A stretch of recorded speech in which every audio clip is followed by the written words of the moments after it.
of the human rights in the Palestine territory, Mrs. Francesca Albanese, the main advisor on migration and forced displacement of the Group of Reflection and Renaissance for Democracy and Development and Executive Secretariat of the Hague Group, Mrs. Basha Ganbikota Nelutla, and the Director of the Administrative Department of the Presidency of the Republic. And to all participants here and the different delegations of the 30 countries that are participating in this first emergency conference on Palestine, please receive our warm regards.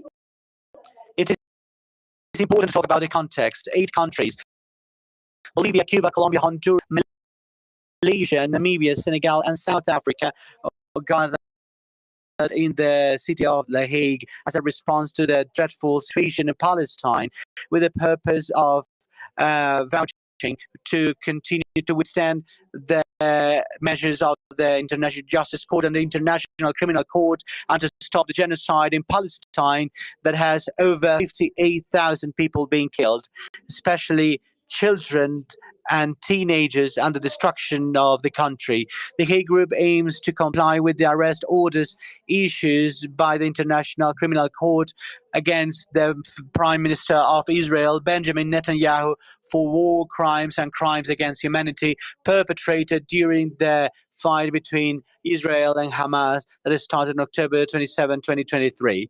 We also established the mechanisms to prevent the supply of weapons to Israel and hinder ships linked to the Israel war industry to dock in their ports. In this closing ceremony of the first conference, we want to give the floor to the Deputy Minister of Multilateral Affairs of Colombia, Mr. Mauricio Jaramillo Hazer, who is going to read the statement of the first Emergency Ministerial Conference on Palestine in Bogotá.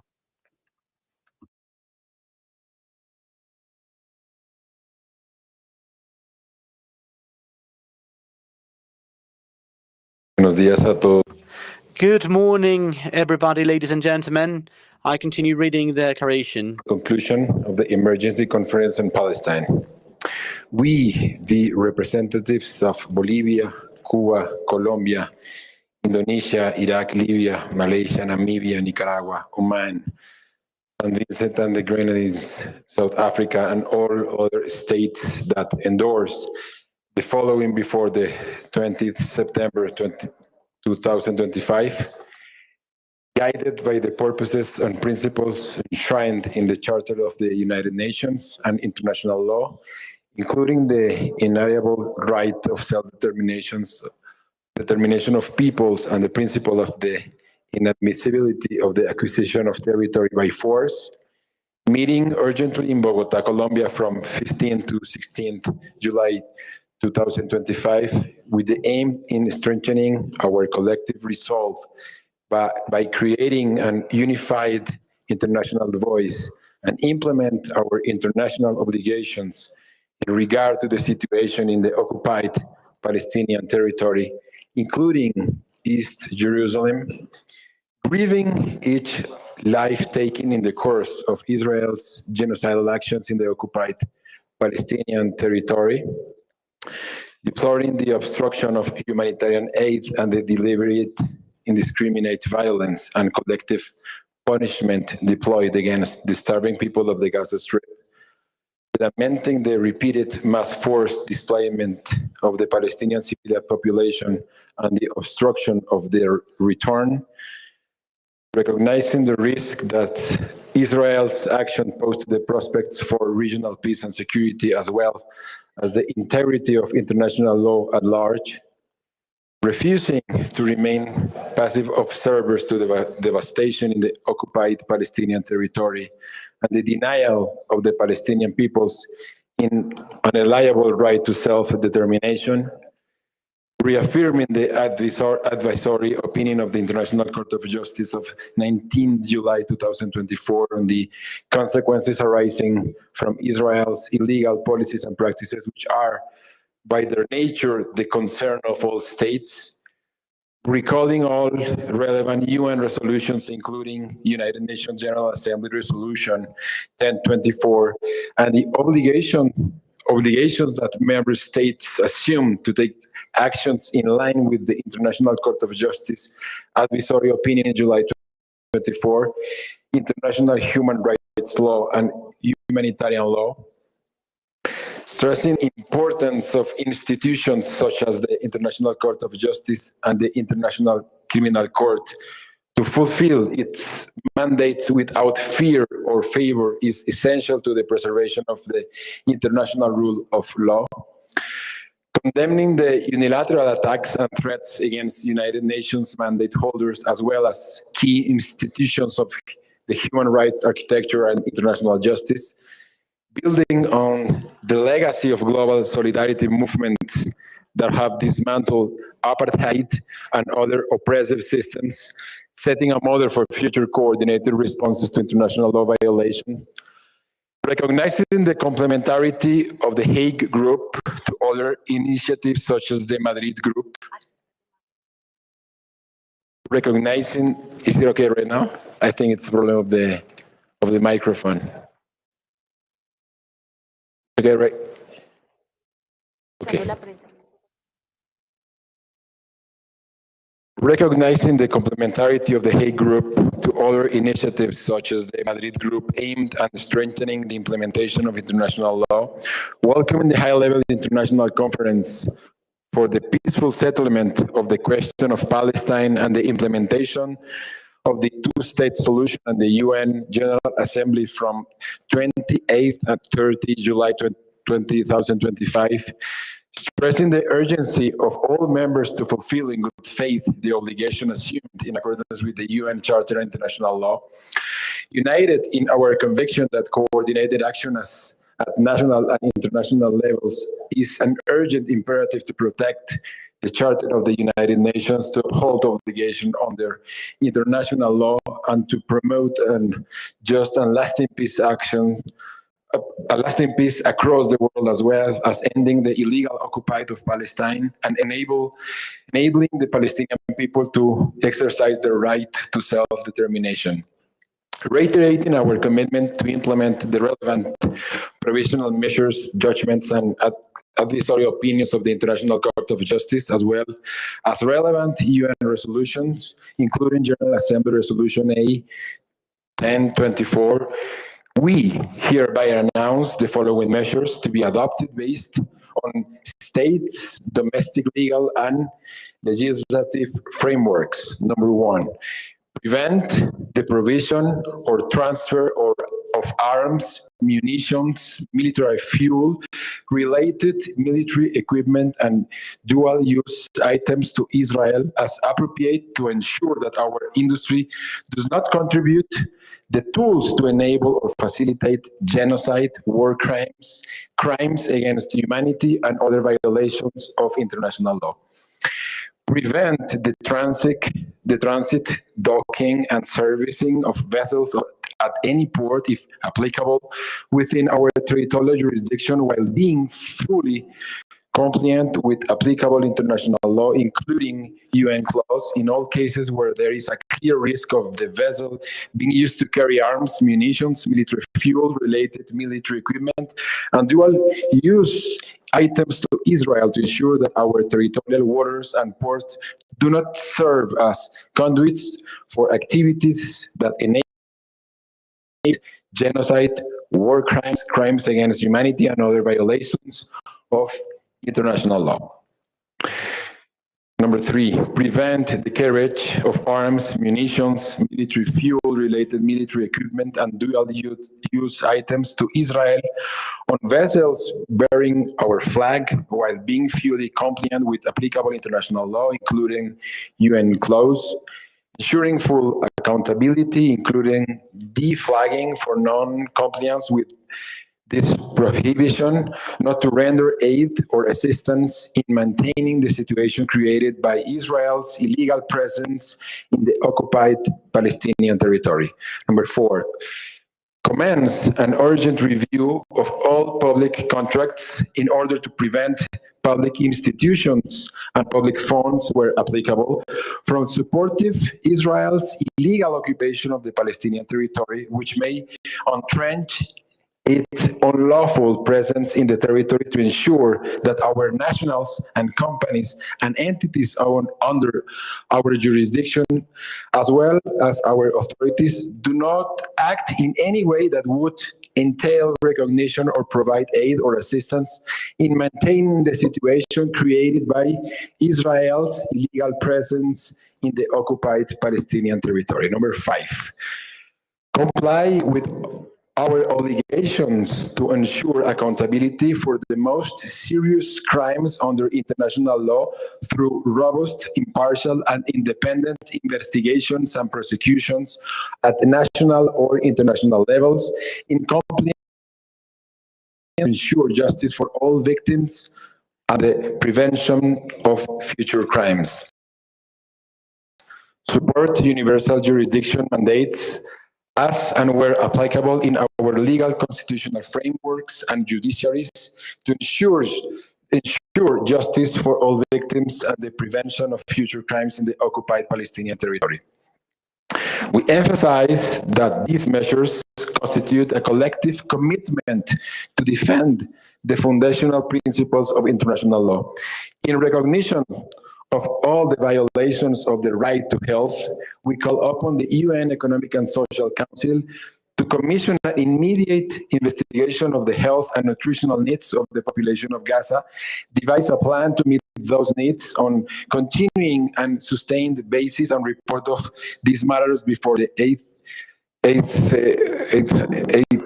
session of the United Nations General Assembly.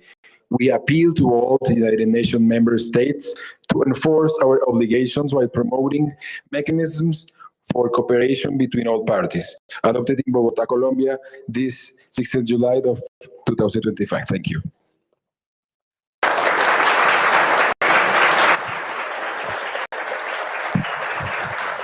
Muchas gracias, viceministro de Asuntos. Thank you so much, Minister of Multilateral Affairs, Mr. Yoharami Fazir. Now we continue with the words of the General Secretary of the Department of Foreign Relationships and Cooperation of South Africa, Mr. Sentanga.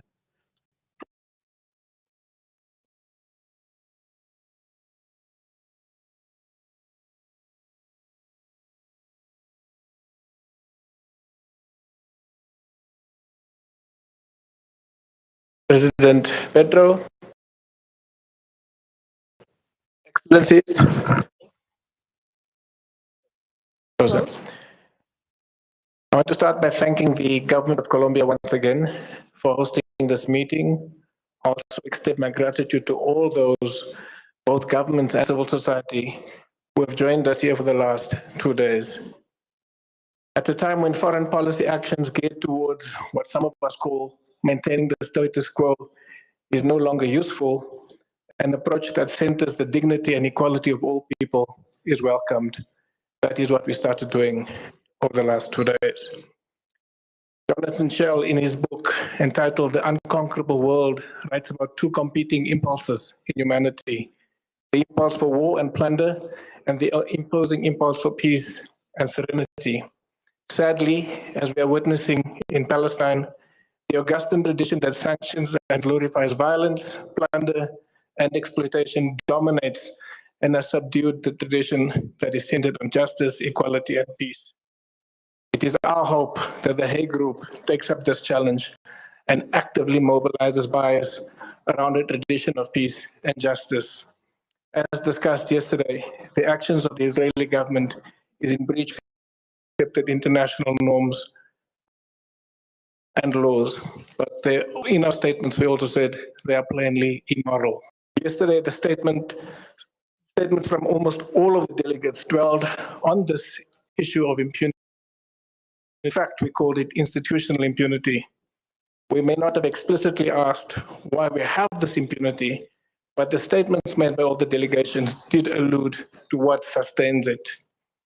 On the same issue of Israeli impunity, one of the lawyers acting on behalf of the South African government at the ICJ, in the case South Africa versus Israel, made the following statement in the court. He said, "We have heard expressions of outrage that anyone could accuse Israel of acting in this way being in the immoral way I just discussed. We have heard sober assurances that Israel was doing and would do everything in its power to avoid civilian deaths as it exercised its claimed right of self-defense. We have heard boasts that Israel's army is the most moral army in history. We have heard flat denials that there is famine in Gaza.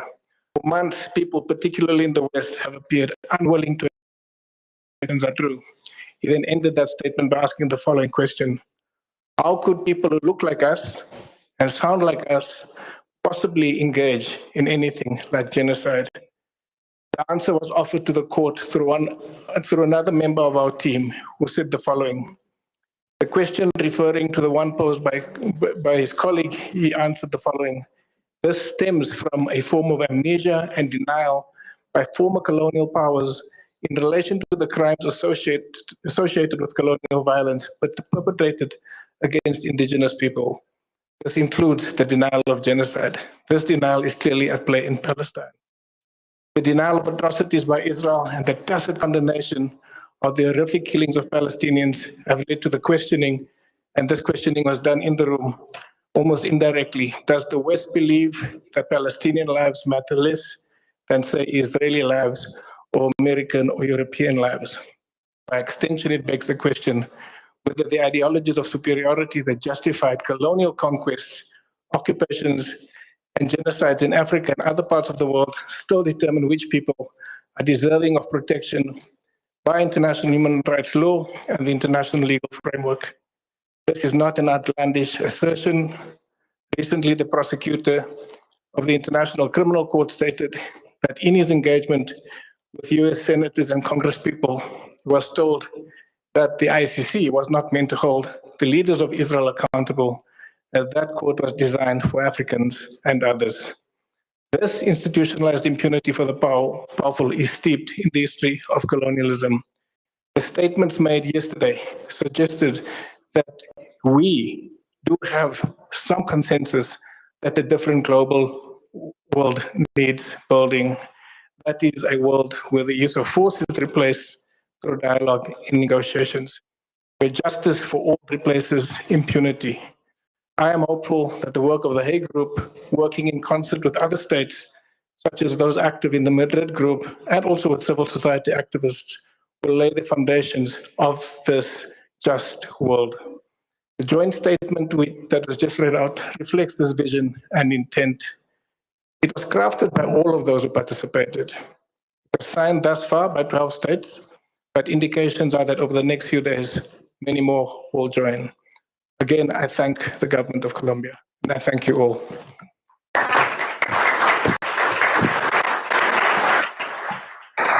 Muchas gracias, Secretario General. Thank you so much, General Secretariat, Mr. Jindanga. Now we're going to listen the words of Mr. Riyad Mansour, Minister of Palestine.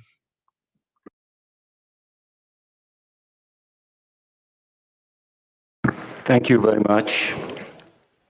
I am so honored to be here again for the second day in Bogotá, Colombia, in the presence of His Excellency, the President and the Foreign Minister, in which I bring you greetings from the Palestinian people, our people who are steadfasting in every corner of the Palestine, including those from Gaza and from the Palestinian leadership.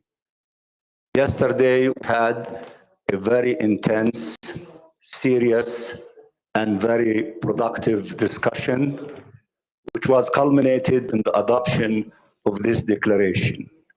From Bogotá,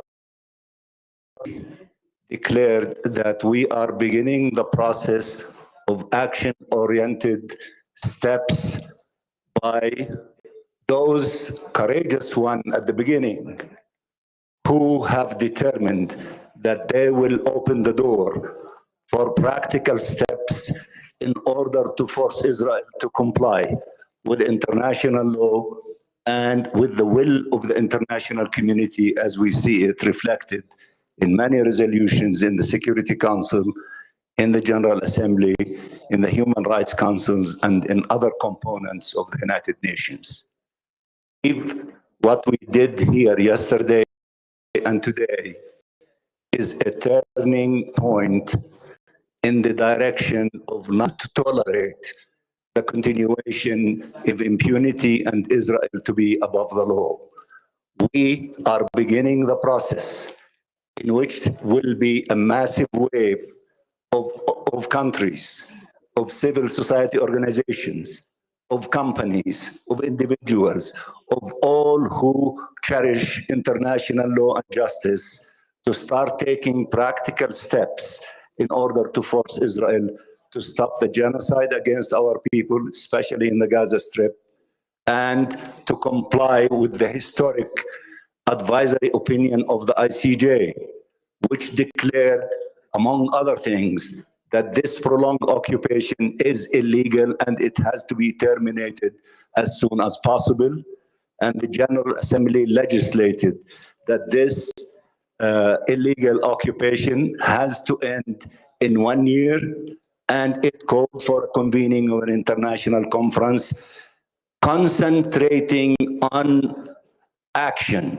And I want to express our appreciation and admiration to His Excellency the President when he wrote that fabulous article in The Guardians emphasizing that the essence of this conference, to be followed by other conferences, is action-oriented. You cannot tell me you vote for me in the General Assembly, which I appreciate that for Palestine, or in the Security Council, but you cannot take action in your national capacity.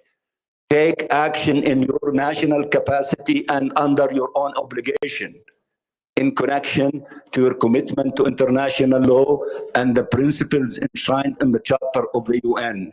This is the time that each and every one of us, each country in their own sovereign, can steps not to arm Israel, not to allow ships to stop in their ports carrying weapons to Israel to kill Palestinian children. We appreciate all of you present here, including civil society and the massive media who are with us to unleash from Bogotá this initiative. And I sincerely hope that it will affect in a massive way our deliberation in the General Assembly in New York starting on the 28th. This time is the time of action. This time is the time of freedom for the Palestinian people. This time is upholding international law. This time is victory for the Palestinian people, and I thank you.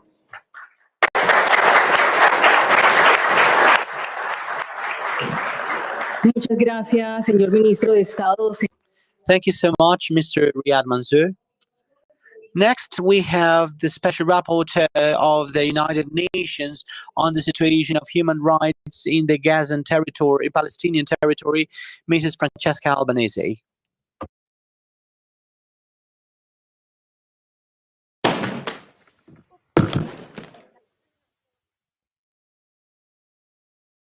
This is because you told me not to put the bag on the floor.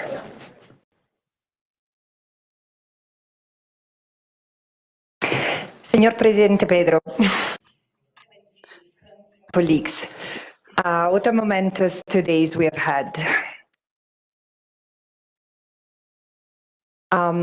My heartfelt gratitude goes to Colombia and South Africa for bringing us together, and to the Colombian authorities and people for the incredibly warm welcome.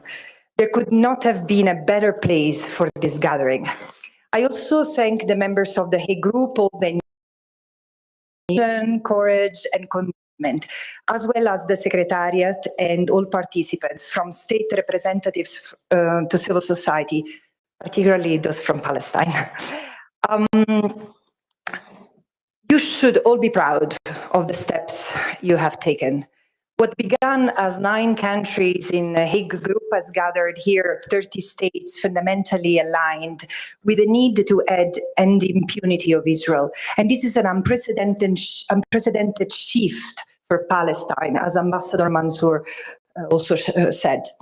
The six concrete measures agreed by 12 of you reflect the political courage I urged yesterday. These are not just measures. These are lifelines for a people under relentless assault and a world that has been paralyzed for too long. And let me pause. It is not that I think that the final text is perfect and beyond critique. I do, for example, they are critical and they contextualize the reference to the two-state solution at a time when 32 years of two-state solution discourse has led to the genocide we witness unfolding. Because Palestinian self-determination, reparations and return are not up for negotiation, as the International Court of Justice has declared, and this should be the premise of any political discussion.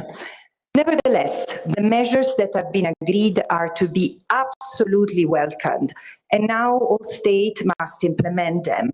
Commitments to arms embargoes must turn into urgent policies and then domestic legislations enforceable by your judiciaries against all those who work to circumvent these commitments.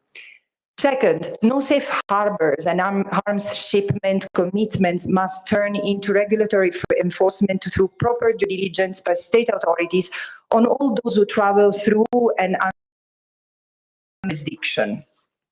Third, that special rapporteurs have been calling for since the 2024 ICJ advisory opinion are a significant commitment and must lead to the review of your free trade agreements as a whole, and transparent and concrete action that actually severs the two-way trade and economic ties that are entrenching Israel's presence and enabling its genocide through normalization, material support and profiteering. Fourth and last point, the commitments to international and domestic prosecutions must also become domestically enforceable mechanisms with built-in review process and concrete. Excellencies, I know that many in this room and beyond in public and private institutions are hesitant to stand up to one of the fiercest powers of our time. But as someone who comes from a place plagued by the mafia, where the logic of intimidation has mirrored, tormented and killed those who stood for justice, I can tell you, that logic cannot withstand and can be defeated by the unity of the people and the unity of struggles. By doing the right thing, you will find solidarity, and through solidarity, strength. Look at me. From the unique place of both vulnerability and strength I occupy today, I tell you, it's not the blow that knocks you down. It's the refusal to stand up to it. Excellencies, the genocide in Gaza is a defining moment for our global society. Quote, people take for granted what a child makes of things. The words said to me this morning by my sister in arms, Tlaleng Mofokeng, the UN Special Rapporteur on the Right to Health. In her words, quote, what is happening in Palestine and what is happening around it is shaping who we are, just as apartheid and the anti-apartheid movement shaped who I am, as I fought against it when I was 8 years old, and I saw others fighting for me. End of quote. What I want to say to you today, dear ministers, ambassadors, colleagues, and friends, and President, is all contained in the truth. The truth is that Palestine has already triggered a revolution, and you are part of it. Palestine is reshaping the clear line between those who stand against genocide and those who inflict, defend, and profit from it. Millions are part of this growing movement. Some others just with rage or despair, not yet active, not yet mobilized, but it's just a matter of time. They are searching for principled leadership, leaders who value human dignity over strategic alliances, community over conquest, and who bring humanity back into international law. And if states remain merciless, the people will take these struggles into their own hands, and we cannot come to that. What we need now is a new multilateralism, as I said yesterday, non-hierarchical, rooted in shared humanity, and capable of reflecting a moral courage of nations across the globe. After all, even the United Nations is United Nations, not United States, and the United Nations Charter speaks of we. Hague Group, perhaps without fully realizing it, starts to embody that leadership and that multilateralism today, where profits can still be pursued, but not at the expense of human life, where multinationals and their grip on politics somewhere cannot result in strangling life elsewhere. You only have to look at here in Colombia to find this reality. Last year, Colombia issued a a very powerful presidential decree to halt coal transfers to Israel. And it is Western corporations like Drummond and Glencore, long complicit in imperial and neocolonial violence, who defy it, funneling coal through intermediaries to fuel Israel's annexation and genocide. And this must stop. While it should have long been our shared goal, this multilateralism we all need is now finally taking shape.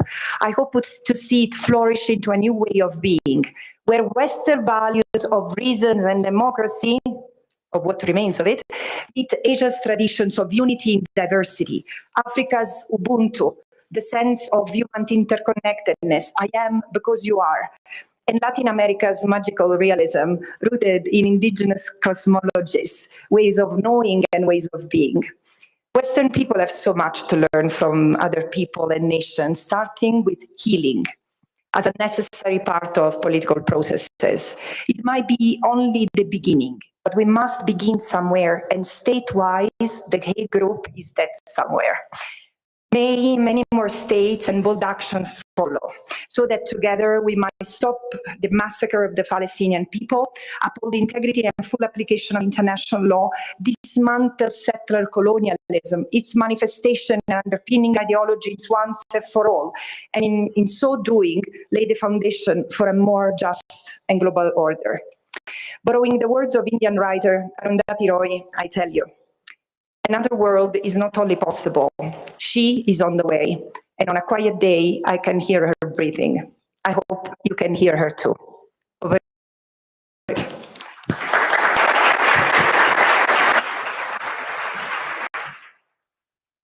Gracias a la relatora especial en Thank you, Special Rapporteur for Rights in Palestine, Mrs. Francesca Albanese.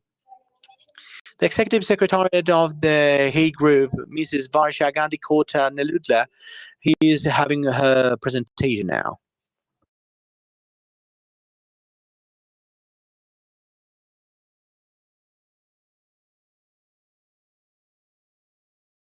My gratitude to the government of Colombia, to Senor President Petro, for organizing this historic conference.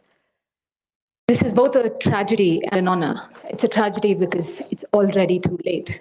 This emergency conference has been convened after 67 days of its genocide, live streamed to our phones and televisions every single day. But in the words of Simón Bolívar, in whose salon we've met and deliberated concrete measures over the last 2 days, a people that loves freedom will always be free. And when tyranny becomes law, rebellion is a right. Cuando la tiranía se hace ley. When the tyranny is law, rebellion is a right. One thing that I've learned in the last 6 months of building this rather audacious, perhaps crazy project of the Hague Group is that the threat of punishment is used over and over, not just against the peoples of the world or social movements and unions, but against states, for states to retreat to a language of pleas, to retreat to a language of condemnations, of calls and of demands, rather than of action. If there is one thing that defines what is different about the Hague Group, is that we believe in protagonism, not supplication. At the beginning of yesterday's meeting, I said, there are often moments in history that mark a before and after in their wake, and I hope that this emergency conference is one of them. After the reading of today's joint statement, I believe that we know that it is. Today marks the end of an era of impunity and the beginning of collective state action. It was my honor in January to welcome 9 nations to the Hague Group. It is an even greater honor to welcome 30 states, governments of conscience, to Bogotá today that have brought the spirit of the Hague Group into Salon Bolivar. And I'm sure that this honor is only going to continue over the coming weeks as both the Hague and the concrete measures that we seek to pursue only receive greater and greater support. I want to return back halls in the rooms of where it all began, which was the Peace Palace in The Hague at South Africa's historic genocide convention case against Israel, where one of the lawyers, and many of them would often say to each other, we know when we've been successful, in the words of Bobby Sands, our revenge will be the laughter of our children. Thank you very much.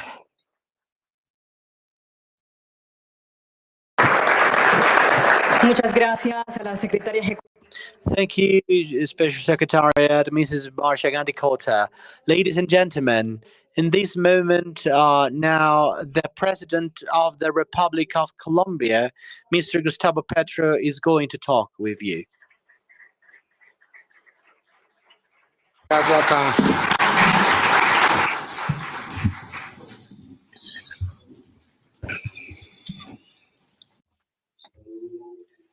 Regards to the ambassadors, diplomatic body, chiefs of accredited missions in Colombia and in other countries, Minister of Foreign Affairs, Mrs. Rosa Yolanda Villavicencio Mapi, who was also a migrant in Spain and who became a socialist leader in Madrid.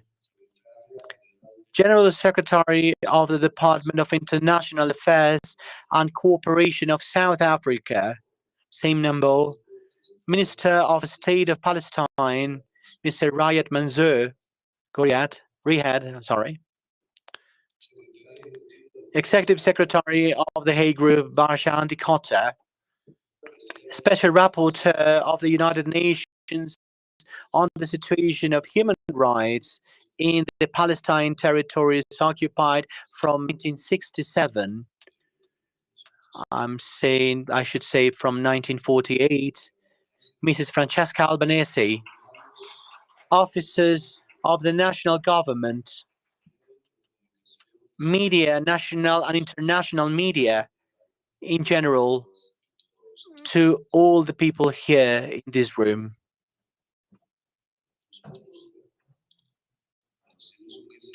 We were born on April 19th.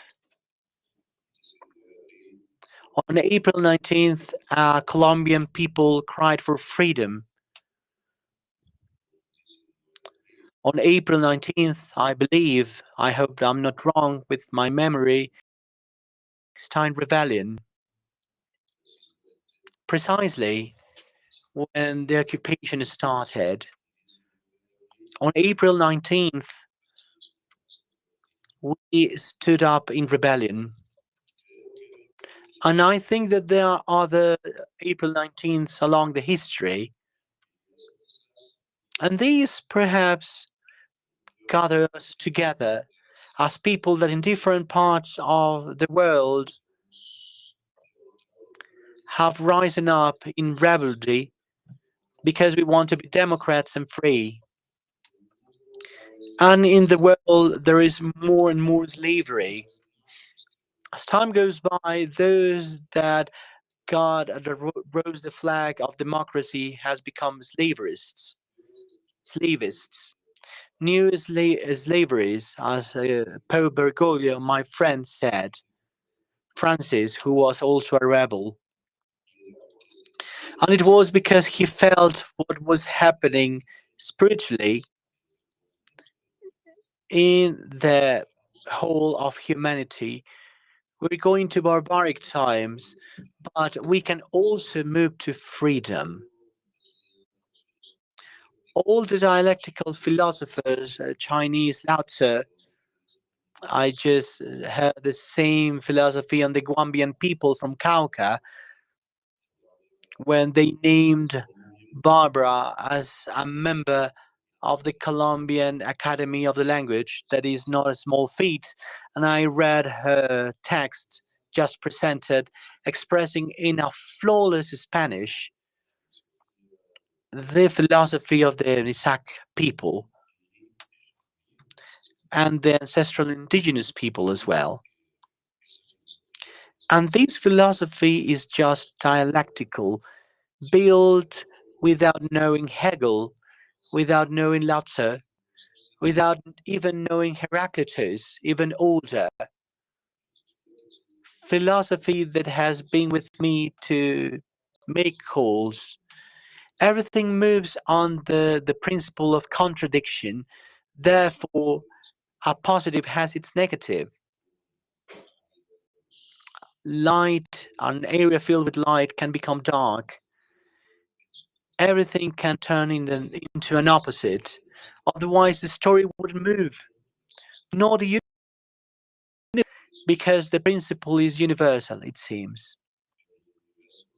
In the universe that we see that comes from the past, everything, including the moon, because light travels in space, as Einstein said, we see light and darkness.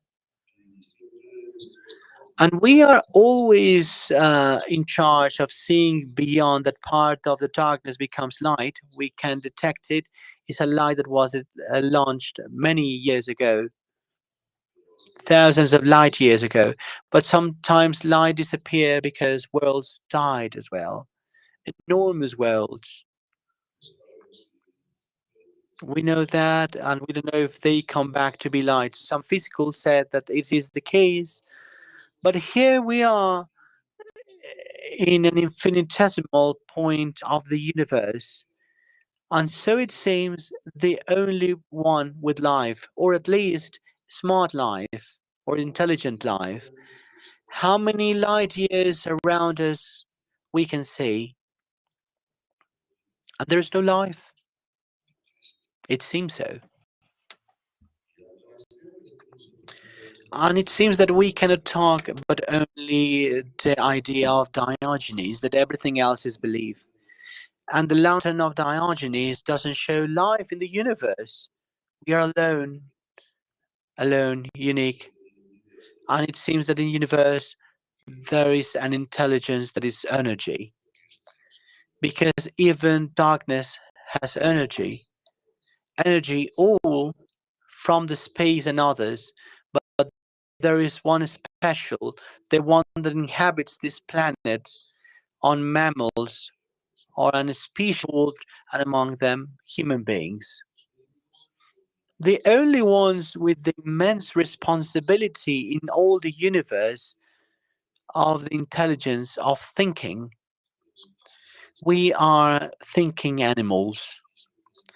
And that thinking is developed more and more in its main essence, which is the brain. Every time that a baby is born, the jewel of the universe is born, their brain and their heart, in a package that we call human being. And if the human being and the human brain that was acting alone, in order to be able to survive in the planet with the cold that we have, there is an experience that was just experienced here in Bogotá. To be able to live, they had to help each other. And helping each other is the secret that allows us to thrive and sometimes, for worse, dominate the planet, the only place where life thrives. It seems so. So helping each other, it's our secret. But this aid has two big ways. It's an aid that is born from the heart, from the feeling, to be more accurate, because we are sensitive and the mammals help each other as some other animals do. The ones that survive help each other. The bees that go in a hive, they feed by helping each other, sucking the honey and finding it. Sometimes they die for it. And this attraction of the honey, of the bee with the honey, we can call it survival instinct. But in mammals, it's called love. What we feel to help each other is love. And without this, we cannot live. The neoliberal in the last stage of the great capital are being destroyed, and the feeling of barbaric stages are just an expression of a capitalism that is capitalism only in paper. As we were talking when I had a feud with Macron, that the GDP measured in dollars and euros, GDP that not everything is production, has 110 trillion per year, and the public debt has 230 trillion per year. It's going to collapse. I don't know when, but it's going to collapse. It's collapsing already. Capitalism is not more than a world of paper, but it has the virtue, or, or the dark virtue, to take us to the barbaric times in its own collapse. Barbaric times that are really dreadful, but there are two. The one of the climate change and artificial intelligence, as Hopkins says. Not because having an AI that is not necessarily live, but what are we producing in the universe, but that must be under control of the live intelligence, and not from a country, not from a mega rich capitalist and crazy guy, but it has to be under the reins of humanity, live intelligence of humanity. Otherwise, humanity is going to end. Maybe the world can be very productive, but then again, we're going to unravel. And Gaza is just an experiment of mega rich trying to prove to all the people of the world how do we respond to a rebellion of humanity. They want to bomb us all. The ones that are in the south, but we're going to end up, as in Guernica, bombing themselves with foreign weapons. And this perspective of slaughtering kills the multilateralism that we should find the cities, kills the idea of a global world, an international world. I have requested a meeting from SELAC with the government of the United States, and they haven't given not even a single answer, because they don't want to get in touch with Latin America and the Caribbean, because they know that working with each one separately, they are stronger. So they are not dialogue. They didn't talk. They threat, as it happens to us often. Some are scared of threats. Some have become so accustomed to these that we are not scared anymore. And the history has been like that in our people. Histories of rebellions and barbaric times. And the possibility of these is felt here, but also dialectically speaking, the possibility of having a different humanity. The link together, and we survived, because the other way of helping besides the heart is thinking. And Newton's parable and Robinson's Crusoe parable would be lie. Will be only illusions that we feel. We live amongst ghosts because capitalism is a ghost. And sometimes we believe the idea of this ghost. Just ideas. Newton couldn't create his gravity theory without algebra, without the Arabs, without the Romans, without the Greeks, without the Egyptians, without other people that in America, as we knew, had a more profound idea of mathematics. They were calculating the stars, the planets, more than even the same mathematicians. In Latin America, we have marvelous things that want to hinder the America, because the America was reduced to just a piece, a part of the American continent. In Americas, we had people for over 30,000 years, and they created art. In Brazil, 20,000 years until we have the data, and places close to Bogotá, to the Amazon jungle, Chiribiquete, that I want to open to the world, and there is a fine documentary about that, something magical between the jungles and the color birds, enormous murals as we haven't seen maybe in any other part of artists. By generations, they take their brands and their ideas, their hands as people that were there forever in the humanity, in their history. 20,000 years our ancestors bear, and maybe even more. And yes, they, with some laugh and mocking from pseudo-economists of the cachacos, as we call the ones that are not from the Caribbean, but that is also here close to this place. 6,000 years ago, there was a people that we didn't know where they were coming from. The genes are not in the places where we have survived. And all of them died. They didn't have any descendants. Maybe the women died for a reason, maybe first, because in this land with so much water, that group disappeared. Maybe they didn't help each other, maybe their loneliness killed them. A lack of water, Bogotá, not now, but some weeks ago, Bogotá was without a city with 9 million inhabitants because they burned the Amazon, and it turns out that the water that arrived here was from the Amazon jungle, and it went to great lengths, and the vegetation also turned the steam into liquid water, and we ran out of it. Climate crisis, the second fact that can finish the humanity, and we all know. A climate crisis that is rising. Let's look at the dialect speech behind this.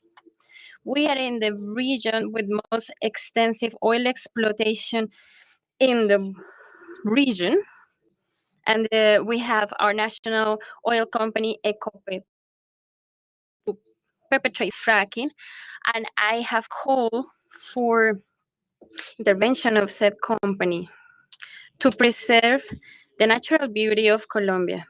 Here we are a reservoir of animals. Many animals migrate here, and that was discovered when we lost Panama, and they built the Panama Canal. And my sincerest respect for Panama, but we used to be a united nation, as well as we were with Venezuela. And if we follow along the ancient borders of the Grand Colombia that almost reach Nicaragua, it almost covered most of the Caribbean. Most of current nations wanted to our yellow, blue, and red flag. And Haiti wanted to rebel. And with all due respect to my Haitian friends, the first free territory of Latin America was founded by Bencos Jongo, and there is not a single monument to him. There is a monument to Belarcázar Conquistador in Cali, but he was perpetrated genocide. So this is all about the dialectics on how the free people made statues and monuments for those esclavists, slaverists. We should honor those who fought for freedom, and our first liberator that we had record of are those of those indigenous people. And here we celebrate on the 1st of this month the freedom of Santa Marta at the hands of the indigenous peoples over 500 years ago, when the first vessel reached that coast and they founded the first Spanish city in the whole of Latin America, close to Santa Marta. That also has to do with how histories are being told. So there was a slave revolution and they fled.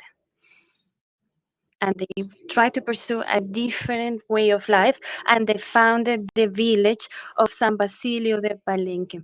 And this government recognized it a legitimate town because the elites of this hate that we support those who fought freedom. So we have to honor this heritage. Sometimes I say to North Americans, why bring the Statue of Liberty all the way to New York and we can install it in front of Cartagena? Resisted a siege for over a year, fighting for their freedom, being one of the cities most heavily affected by slavery, along with Havana and Veracruz, Mexico. And today, Havana, Veracruz, Mexico, and Cartagena are being governed by the people that believe in democracy, that believe this idea that Diogenes lantern should shine bright. So I just wanted to read history to come back to the present, because history convenes together.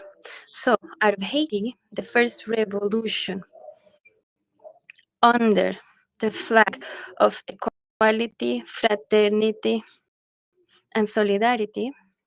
Here, my friend knows how to pronounce this in French better than I would. What says, but those who were fighting for that cause were also oppressive states. Back then, Washington was an oppressive state. And now, go back to our liberator in this same palace.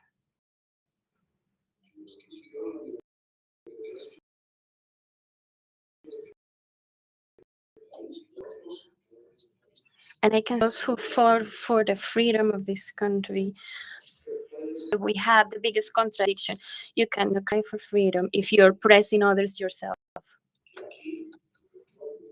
Here, allow me to you that this palace used to be the home of Republican presidents of Colombia. Many oligarchs, slave traders. 1851, once Bolivar and Santander passed away. They used to live here until they abandoned home.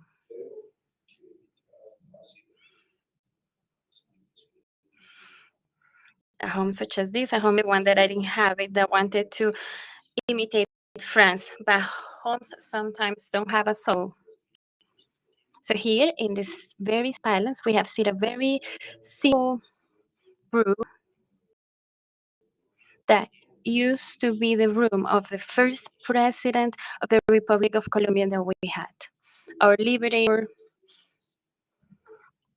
Simon Bolivar.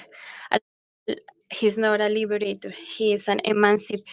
He is the son of, but he knew how to dance with Afro-Colombians because apparently he knew how.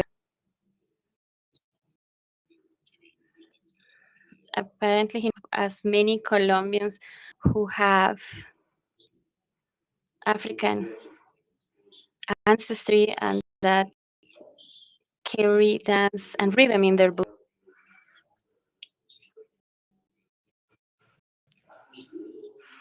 So he was able to fuse two cultures. And there are other monuments such as Alhambra that fuse Arabic and Spanish culture.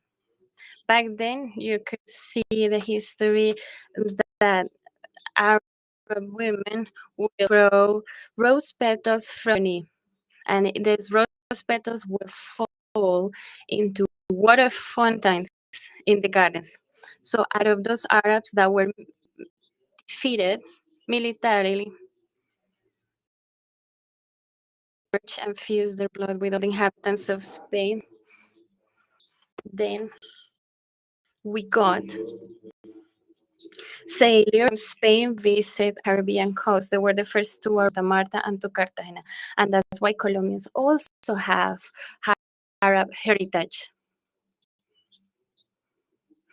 And we can say that we have all different types of blood in our veins. Arab blood can also come from sub-Saharan origins. This is ancestral blood that is over 3,000 years old. And sometimes we've been told that there are movement fictions in the Americas, that there are certain regions in Latin America that are inaccessible by Latin America. So some Mexicans can even run Alcatraz state because they're not allowed to access their own territory. I even had a tense situation with President Trump in which I returned a plane with so-called deported immigrants. They were in chains, and I was outraged by this because I was thinking that slavery had ended. Didn't Bolivar say that we needed to free? Didn't Bolivar tell the founding father of the United States that we need to be free? Even though they were slave traders, they didn't raise the flag of freedom before the French people. So that is a huge contradiction. We have liberators who turn slave traders. And when we talk about our Colombian flag, half of it reflects the Haitian flag. That was by Black people who were also slave traders. So we know that the Colombian flag comes from the Haitian flag, as well as the Venezuelan flag, the Ecuadorian flag. They are yellow, blue, and red. I think that history is what we've been told. That's why our flag reflects Haitian history. The flag brought over by Haitian generals. They were the first ones to design this flag. And after this flag became a sign of freedom. And here, it came triumphant, but it was also betrayed right here in the same home when our liberator Santander was victim of attempt.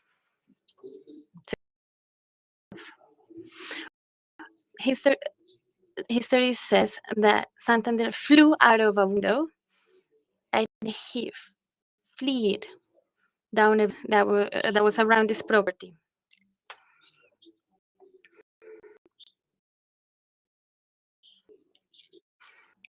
He used to be in love with a Spanish princess who died here in Bogotá because she wasn't able to tolerate the climate here and climate conditions such as mosquitoes. So I can say that love saved him back then. And then he decided to free himself. You're more vulnerable, and he died alone.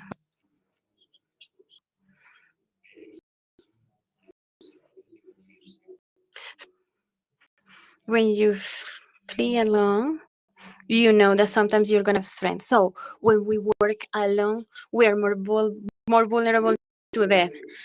So only when we join forces we can be strong. So here we have some peoples from the Caribbean. The Caribbean is not a land of pirates. It's the land of freers, of rebels, with slave traders. And the Caribbean needs to remain free. Slaves, when they were brought from Africa, they will jump out of the vessels, swim to the shore. They founded their own nations along with some indigenous people called Garnes or Raíz population, having most of the islands of the Caribbean. And they will refuse to be enslaved. They were never slaves. They have a perception of life. We are also Caribbeans, and we also island in the Caribbean is called San Andres, founded by free peoples. And because they were free, they joined to Colombia because they saw the land of freedom here in Colombia.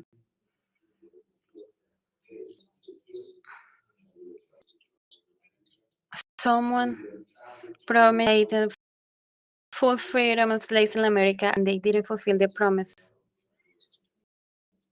We are victims of new slavery. Migrants are sometimes living under terrible conditions. We've been gaining terrain in the Organization of American States, who is here present. She is a Colombian, and she's an expression of that answer. We were not defeated, but now the Inter-American human rights system that was our torch, I was elected president thanks to them, fell under different administration. And it was due to a rupture of progressive government in the continent that we are still the majority, that we were able, even though we fight, we lost the efficiency or the spirit of the Inter-American human rights system. Priorities changed, and we cannot lose the idea of freedom embodied by all of these Caribbean nations. We need to be united, and we still have the memory of Grand Colombia, the great nation that we need to rebuild. If the Latin American region reunites, it's because the Grand Colombia came together to work together. And if the Grand Colombia is divided, Latin America will never be able to integrate because they are opposing forces, and there are certain dialectics that are being applied. So yes, we need to help Haiti as they back then. And what we were told by Mr. Che Guevara, one of the most universal Argentinian citizens, where you see injustice, we have to fight against it. It doesn't matter where in the world. That was something attempted by Bolivar. Anywhere in the world there is injustice, we need to fight it because we stop being human beings. And the message by Che Guevara is still present by ourselves. Only inhuman people will label Che Guevara as a murderer. Justice and the right to rebel is necessary when in the face of tyranny. And nowadays we're being governed by tyranny. Those who used to be the Democrats become slave traders. So the paradox of Haiti, whose Napoleon army was defeated in Haiti,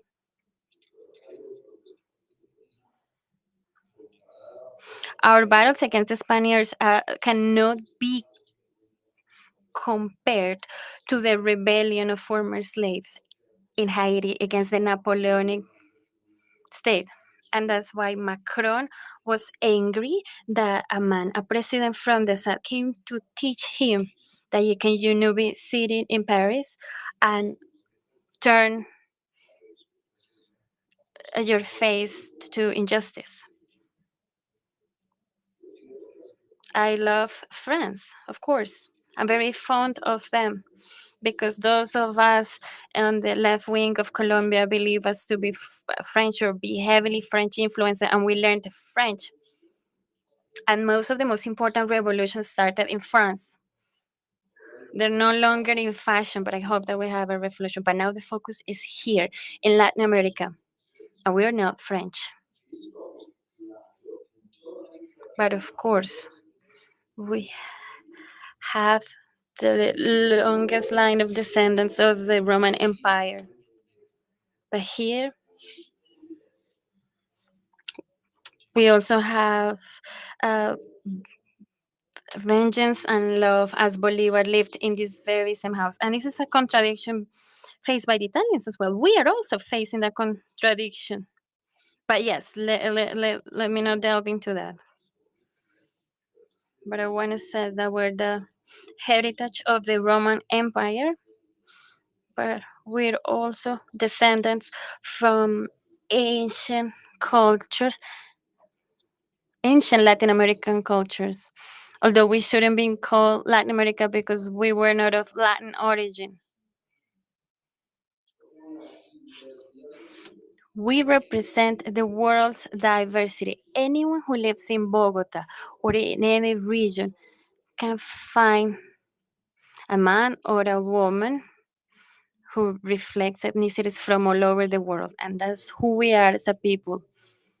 So we can interact, we can belong to mankind. And that's why we try to reach agreements. We try to avoid war and conflicts unless we are forced to it, as we were to do it with North Korea. Since 1948 to this date, 700,000 Colombians have been murdered due to political reasons and due to greed. And sometimes for a passion or love. Sometimes we died of love by ourselves. And that was reflected in the Nobel of our Nobel Prize, 100 Years of Solitude, that reflects 100 years of conflict of people that has been affected by civil war. And the only way in which we can attain peace and beauty is to stop being isolated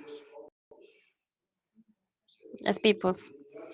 We have isolated because we've seen 700,000 assaulted in our history. It's almost 10 times the number of victims of Gaza. Our children have also perished. We've also been victims of bombardings over our peasant people. So one president who was a descendant of slave traders, that in order to extinguish communists and to avoid having a second Cuban revolution, they needed to bombard farmers' associations. And we replicated the scenario that Guernica of Spain, Guernica. And then those affected people fled to the mountains, and they wanted to overthrow the oligarchical state.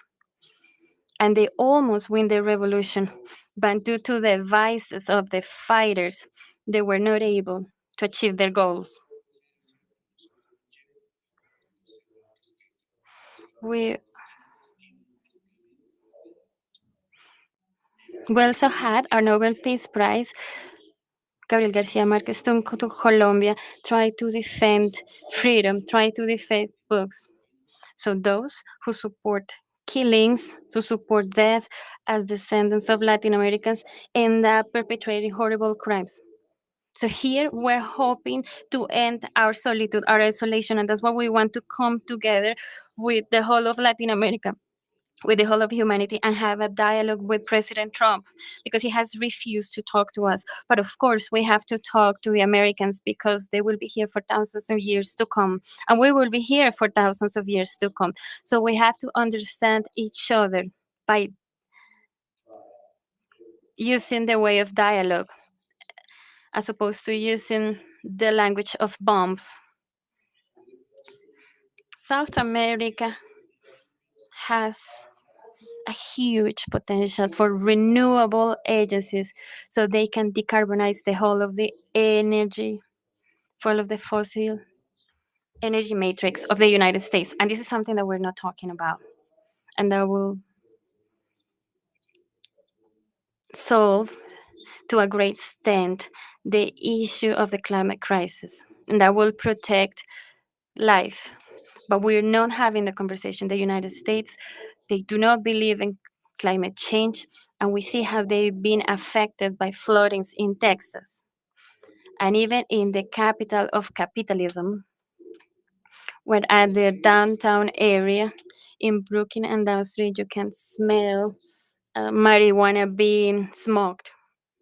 When they kill 1 million of Latin Americans in the war against drug because they were exporting cannabis. So we bear the death and they enjoy the pleasure. So that is a huge paradox. And they want to continue killing us, exterminating us, and we are defending life, and we need to speak up. And now I move forward to Gaza, and then I will end my speech. But of course, history is infinite, it never ends. Okay, so we have experienced Gaza in our blood. We have also been invaded.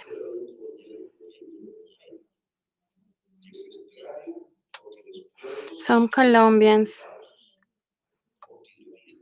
might be outraged when the peoples who have been suppressed by tyrants rebel. We can criticize Hamas, but we cannot criticize the Palestinian people.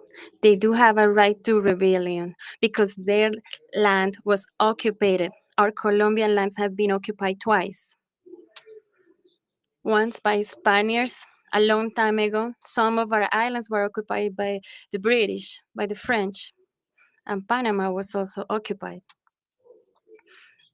by North Americans. And they took away our territory. It is lucky that we didn't disappear. And an occupied nation deserves to rebel. Rebellion is not a political crime. It's only a political crime when it affects the tyrant. And now they name the rebels terrorists. Those who engage in rebellion are not criminals.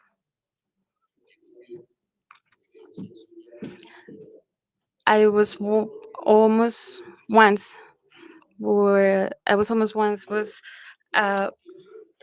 prevented from raising the flag from Bolivar, which was green and black, and Bolivar was carrying this flag in his fight against Spain. And General Murillo ended up having a conversation with Simón Bolívar. But they continue the war, but they brought a human perspective to the war. And that's why we still have Spaniards living amongst us, because they also have a right to life. So back then, Bolívar understood the rights and the dignity of his opponents, the Spanish opponents who didn't want to return to Spain. But what this flag represented was freedom or death. And I don't know where he came with this idea of this flag, because Bolívar ride his horse through all over this country. And in the back then, Spain wanted to be Republican, such as Colombia. And Bolívar lifted these flags that were red and black, or green and black. And that is what represent freedom or death. And because we don't want to talk about that, we'll say freedom or freedom. So that flag loses its black color and it turns in red. So here we want to stand for freedom and the protection of life. Europe went to a very difficult time after defeating Hitler. And now they are electing Hitler's sons and daughters. and they are repeating what was back then the speech of Hitler. We are superior if we are white, and we reject everyone who has a different skin color than ours. When that is what Hitler was doing back then, how would it be possible that partisan peoples of Italia would adopt similar speeches? They have all types of people, Christian, communists, and those who survived the Republican Spain, and those who first marched in a liberated France were anarchists. An anarchist movement who was defeated in the past, and then that they were enjoying freedom against the enemies of freedom. Where is Europe now? So we have a series of tasks and questions that we have to fulfill. The largest mass grave is not in Latin America, but in the Mediterranean, precisely where democracy was created, or at least the word as such, in Athens, filled with corpses of migrants trying to reach Europe. But why they have migration? Because they made the world poorer with the colonies. They are the ones that empower the others, so they are the slaughters of the humanity.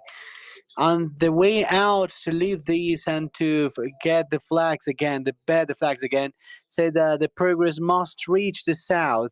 Africa can also decarbonify the energy matrix of Europe. And Chinese are doing an immense effort as well. I have seen that from our side, but I decided to put Colombia in the Silk Route because we weren't threatened or insulted there. Hope it goes well. And now we are part of the universe. We're part of the world. Now we are not so lonely. Now we can leave the violence. The Mediterranean, where we have the Palestine, because Mediterranean is plural, where Jesus was born, who was a Palestine.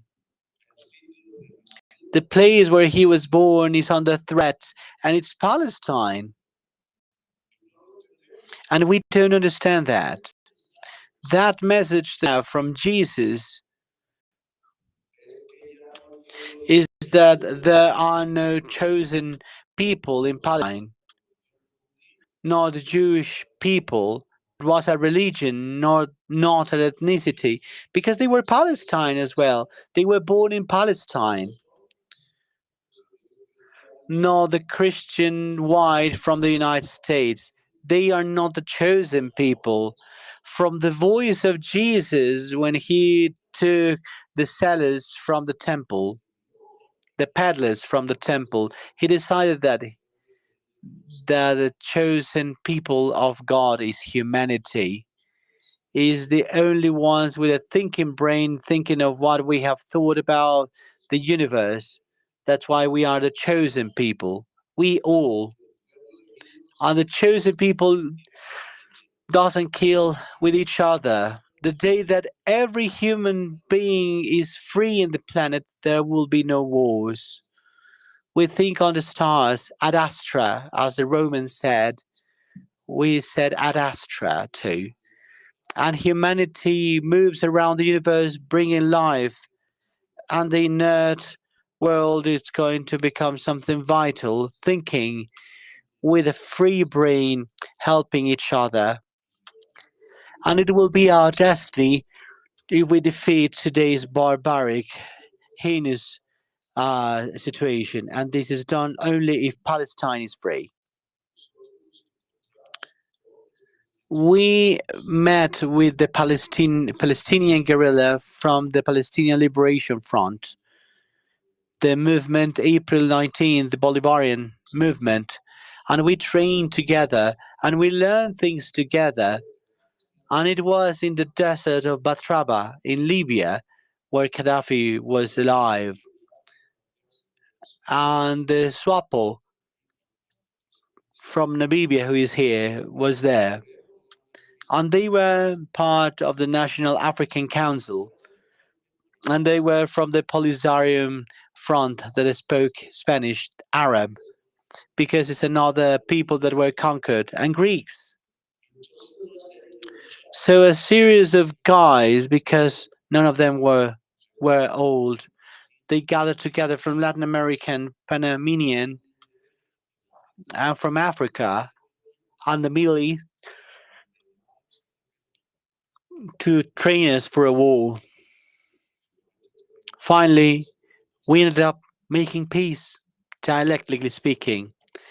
Mandela, Arafat, M19 in Colombia, and almost all the Latin American guerrillas.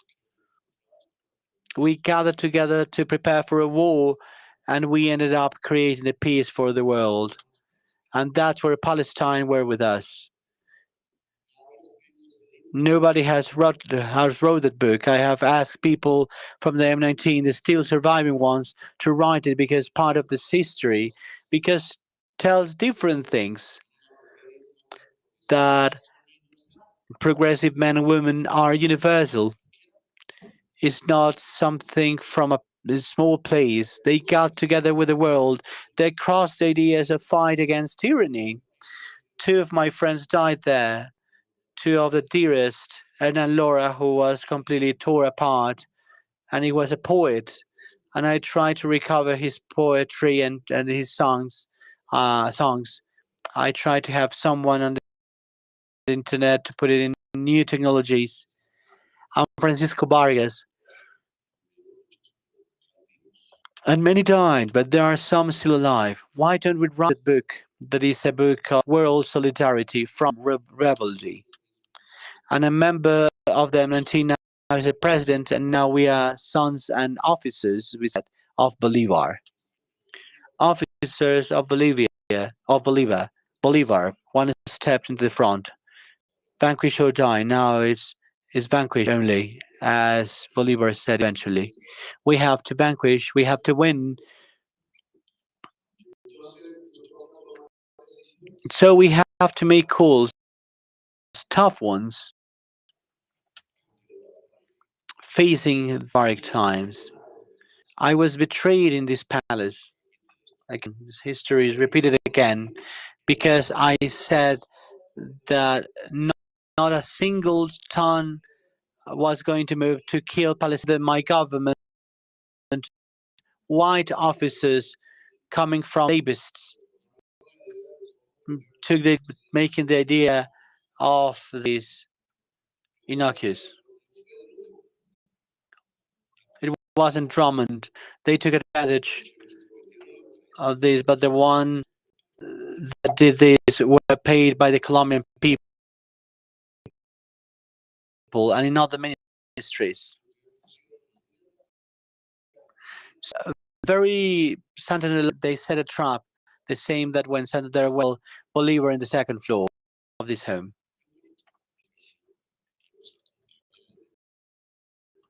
The tradition that we have in each other, solitude maybe started that day when Santander was going to kill Bolivar, and it was saved by a woman, by Manuelita, who was Ecuadorian, and from leper, they said, and we are not revindicating Manuelita's science, revindicating Policarpa Salabarrieta, who was the first guerrilla lady of Colombia, on top of some indigenous that even infatuated some Spaniards, because all the ways of fight, of struggle, are possible.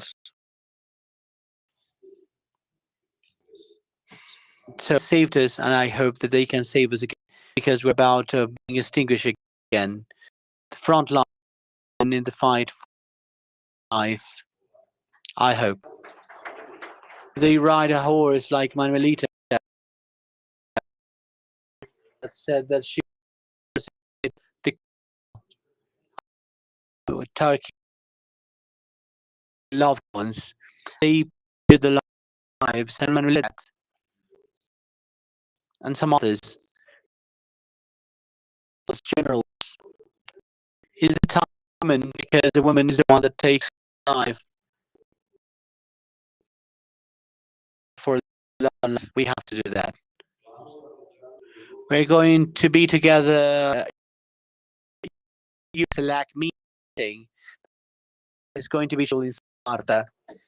Is the first place was conquered and the place of freedom. Say to the our European friends, Zelensky. So I think that a war among brothers should not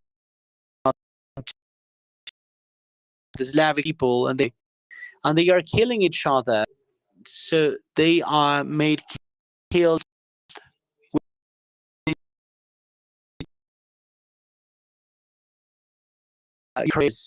and a place where else are taken somewhere else. What do we tell to Europe? What do we tell to NATO? The two military blocs that were created for another reason in history, the Pact of Versailles, that now we have NATO, and the Pact of NATO, many of the countries we are half members weren't even received. We were begging to be there, so they are called like strategic partners. What do we do in NATO? If the main chiefs of NATO are sided with genocide, what do we do there? It's not a time to have a military reset of the government of the world. There is not a Latin American army. Can't we have a Salvation Army for humankind? That makes the ideas worth. Because we learned that this was a military and political at the same time. Hegel said that first we have the ideas, then the cannons. Otherwise, the ideas are just fodder for mice. We don't write books for nobody to read. We write them, and beautiful, but they are meant to become a reality. The one that creates, as they said. This fantasy has become reality, and Aureliano is ruling Colombia now. And we have moved the butterflies. Here we are, the heart of the biodiversity of the planet. And here we have a story older than the United States, creating realities. We left the reality, and now we are thinking with the world. The ones that were beheading the kings now are kissing us and hugging us. There is another reality on motion that we have created in our dreams. Caribbean created dreams that became truth. The Caribbean calls us to dream, but also to make the dream true. What do we do in NATO? Is it a time for another military alliance? Because how can we side with armies that send bombs to children? Those are not liberation armies, those are darkness armies. So we need to have light armies. We need to gather our armies and think the things properly, because we cannot have Israeli weapons, and they are arriving here. And the ministry of, and these house in the chancellor's office and other ministries, even officers that were so-called communist, helped to put obstacles to the president with a two words figure that I can't remember the name, that made empty the prohibition of exporting coal. And Glencore and Drummond are taking 60% of the coal that Israel needs, because we are the fifth coal exporters of the world, and the world of law and the country of lives wants to kill humanity. I don't want to export coal, and nor to explore more gas. And the last oil reserves are being depleted, because that kills the humanity and kills everybody. And we are forbidding this exporting, and we have traps within the same government. And the chancellor has the order of changing this decree at once. Forbidden. We have some magistrates that are not understanding my words or the new reality of the world and defeat the present orders. I'm facing a lawfare, as many people know. The more prosecuted person of a country is the president. I said that I'm also a slave myself. I went to write my book with a yellow bougainville with a beautiful sea, and they said that I was with the largest delinquent of Ecuadorians, and they were trying to kill me in the press that tells lies because they are owned by the rich ones. We have to leave NATO. There is no other path to follow. And the relationship with Europe cannot go with people that help. Other European people are not helping, with European governments that are betraying their own people and that are helping to throw bombs. And Colombian coal is not going to become bombs in Israel to kill children. If they are going to raise our tariffs, other people will help us and they will buy our products. Colombia buys Palestine olive oil, not to Israel. Palestine make it, Israel put the brand. Colombia buys to Palestine and don't sell to Israel. Not because we hate Israel. I believe in the two-state solution. I'm from that solution. I think that the world allows Jewish for some years and people coming from Arabs because they have some Arab heritage that was in the Bible. So they call us anti-Semites, religious terms. And when I read where Zen was, it says that it's a descendant both of people that were called from Arab people and some others from the Jewish. And it was the same people. Jewish and Arabs in Palestine is the same people and they have the same origin. They don't have to kill each other because they will find only the solitude that Jesus found when the Romans that were not from there killed him. Well, from NATO, we have to leave it. We have to set up an army of light with all the people of the world that want it. And we have to tell Europe that if they want to be with Latin America or Africa, they must stop helping Nazis. And we have to tell to the North American people with all colors to stop helping Nazis. There was a coalition of government, the coalition of light. Some were reds, and they had this flag, and they arrived before anybody else. And Hitler died, killing himself. And some others were bearing their red bars, and came also almost to Berlin.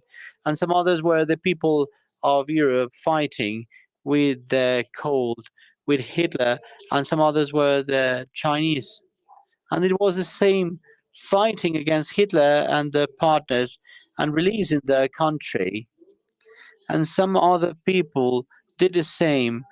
We did a great world coalition for humanity. Hitler died. His ideas are still permeating the dark armies. But why aren't we creating an army of light? Because in the end, if they don't pay attention to us, if our call to dialogue doesn't stop bombs, if Guernica continues everywhere,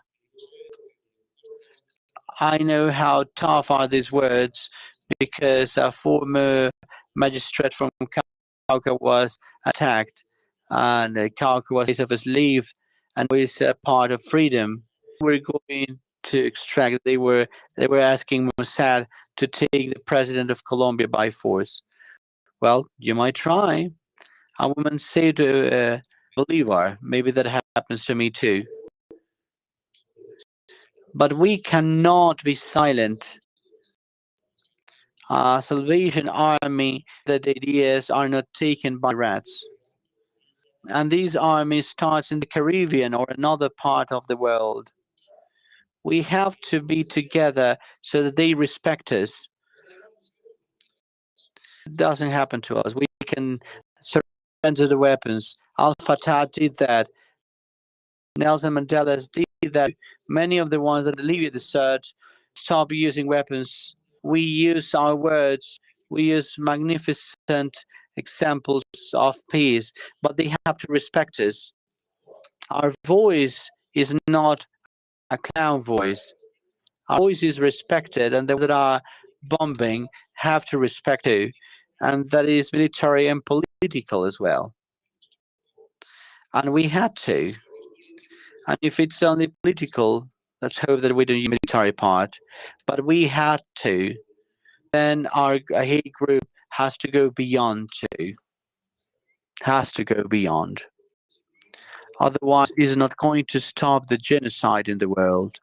And the barbaric thing is going to continue. We want a population-free world, and we want all to be free. So it's up to us. And I finished shouting, "Free Palestine! Long life, free Palestine!" Muchas gracias, señor presidente. Thank you so much, estimated President. The heinous crimes are going to be stopped with the intervention of the President of the Republic of Colombia, Gustavo Petro. We finished this thing of the emergency meeting on Palestine in Bogotá. Hope you have a great end of day for all of you.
Muy buenas tardes. Good afternoon. We're going to get started with the press conference.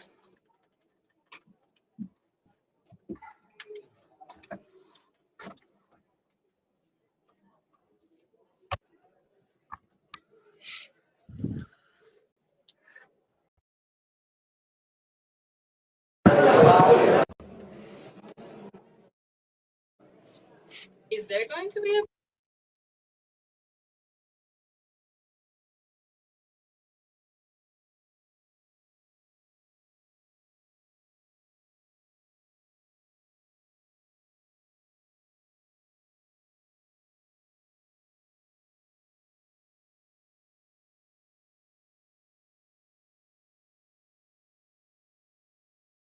Invitamos a todos los We kindly invite all the people that are in the Believer Room of St. Carlos Palace to take a seat.